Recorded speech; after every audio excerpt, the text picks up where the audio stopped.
کیا ہمارا آئین یہ اتنا ایک کیا کہتے ہیں مفلوج ہے کہ اپنے ججوں کے لیے جو ہے نا کوئی بظاہر علی اکبر نقوی کسی کی پراپرٹی ہضم کر کے جو سامنے ہے اور وہ کہتے ہیں میرے ساتھ فراڈ ہو گیا, 40 کروڑ کا پلاٹ اگلے مجھے 70 لاکھ روپے میں بیچ گئے, میرے ساتھ فراڈ ہو گیا. یار دیکھو سب سن رہے ہیں, دیکھ رہے ہیں, اچھا آپ کے ساتھ فراڈ ہو گیا, ہاں ہاں. یعنی کہ یہ لطیفے اس ملک میں چلتے ہیں اور پوری کی پوری کورٹ اس وقت میں بیٹھی ہوئی ہے کہ نہیں ابھی ٹائم آئے گا تو ان کی پروسیڈنگ ہوگی, یہ کچھ نہیں کرتے. تو مسئلہ یہ ہے کہ وہ ایسی کیا بات ہوئی, وہ کیا بات ہوئی یا وہ کیا بات ہونے جا رہی تھی کہ یہ تو تقریباً آپ سمجھ لیں کہ جب پی ڈی ایم کی حکومت تھی اس سے لے کے ابھی تک یہ سارا طے تھا کہ یار کورٹ مارشل کرنا ہے, سارے ایویڈنسز موجود ہیں, سب چیز موجود ہے, لیکن وہ سب یہ کہتے تھے کہ یار اس کا کریں گے تو اس کا بھی آ جائے گا, اس کا کریں گے تو اس کا بھی آ جائے گا, اس کا کریں گے تو اس کا بھی آ جائے گا. مسئلہ یہ ہے, میں آپ کو واحد بندہ ہوں, تھوڑی سی خبر دیتا ہوں, لیکن کہ یہ تو سب جو انسان نا سب چگی کو آگ لگنے لگی تھی. وہ تو آئے تھے جس ٹائم میں, جو آئے تھے ان کو نہیں پتا تھا کہ ہم کیوں آئے ہیں, اصل میں کیوں آئے ہیں, کیوں بھیجے گئے ہیں یہاں پہ دھرنا لے کے. انہی میں سے ایک کو جناب وہ قاضی فائزی صاحب کے خلاف جناب وہ ان کے سر کی قیمت رکھ دیتے ہیں, ابھی تک سنا ہے کہ گرفتار ہی نہیں ہوئے. اب کیا کہتے ہیں اس قسم کی باتیں, اور پھر وہ تیر جو انسان کان کے بالکل نزدیک سے نکلا, اس لیے کہ وہ آگ جس طرح کی بھڑکانا چاہ رہے تھے وہ بھڑک نہیں رہی تھی. اور اس کی بہت ساری وجوہات ہیں. کوئی پاکستان کے اندر اگر کوئی آگ لگا رہا ہے تو کوئی آگ بجھا بھی رہا ہے. کسی کے اگر انٹرسٹ اس میں ہے کہ پاکستان کے اندر آگ لگے تو کسی کا انٹرسٹ اس میں بھی ہے کہ پاکستان کے اندر امن ہو, پاکستان کے اندر معیشت بہتر ہو, پاکستان کے عوام خوشحال ہو اور ہمارے لیے رستہ نکلے یہاں سے. کیونکہ اب زور زبردستی پہلے طریقوں سے نہیں ہو سکتی تھی کہ لشکر کے لشکر چڑھائی کر دیں.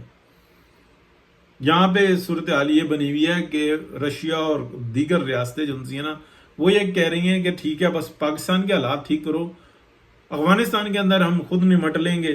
مینز یہ کہ ان کو بھی معاشی طور پہ بہتر ہونا ہے, وہ اتنی سٹرگل کر کے آئے ہوئے ہیں, ان کے مفادات جو مرضی سے, سوچ کو تبدیل کس طرح سے کیا جا سکتا ہے وہ ایک علیحدہ ایشو ہے, اس کے اوپر علیحدہ بات کرتے ہیں.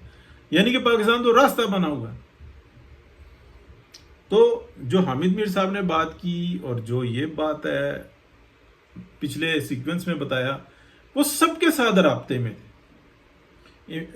جنرل فیض حمید پورے نیٹ ورک کے ساتھ, یہ فیض نیٹ ورک جو ہے باقاعدہ سب کے ساتھ رابطے میں تھے اور ان کو منع کر دیا. یہ اس طریقے کی بہت ساروں کو منع کر دیں. یعنی کہ اگر آپ دیکھیں تو اگر ہاں ایک بات میں ضرور کہہ سکتا ہوں کہ اگر خدا نخواستہ اس نیٹ ورک کو پورے طریقے سے نہ توڑا گیا تو معاملہ خراب ہو جائے گا. اور جو کوشش کر رہے ہیں نا بچا رہے ہیں سامنے آگے, ان کے بھی علم میں محدود معلومات ہے. ان کو یہ پتا ہے کہ کچھ ہونے لگا تھا, کیسے ہونے لگا تھا.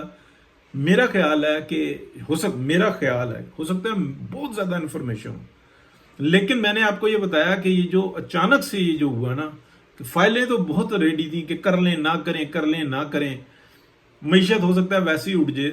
سسٹم بیٹھ رہا تھا, کلیپس کر رہا تھا, کیونکہ یہ سسٹم جو نا چلانا شہباز شریف صاحب کے بس کی بات بھی نہیں ہے.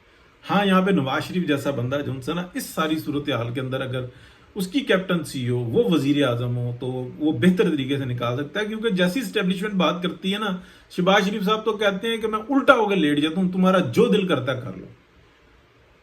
میاں نواز شریف ایسے نہیں ہے, وہ کہتے ہیں کہ نہیں یہ طریقہ کار ہے, اور یہ سٹیٹس ایسی ہی چلتی ہیں. اور یہ جو نیا اگر کوئی پروگرام جو کہ نظر آ رہا ہے نا کہ ایک نئی ڈاکٹرائن, تو وہ بھی نہیں چل سکتی. یہی حقیقت ہے.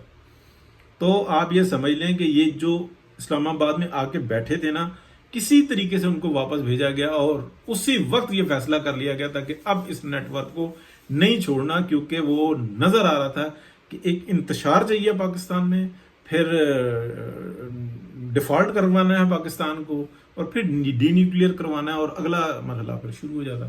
اس سے زیادہ کھل کے بات نہیں کی جا سکتی. اس کے تمام جگہوں پہ اتنے فوٹیجز موجود ہیں جس کا کوئی حساب نہیں. تو حامد میر صاحب نے جو ایک بات بتائی ہے نا کہ وہ ایک مذہبی پارٹی سے بھی رابطے میں تھے, یہی بہت بڑی بات ہے.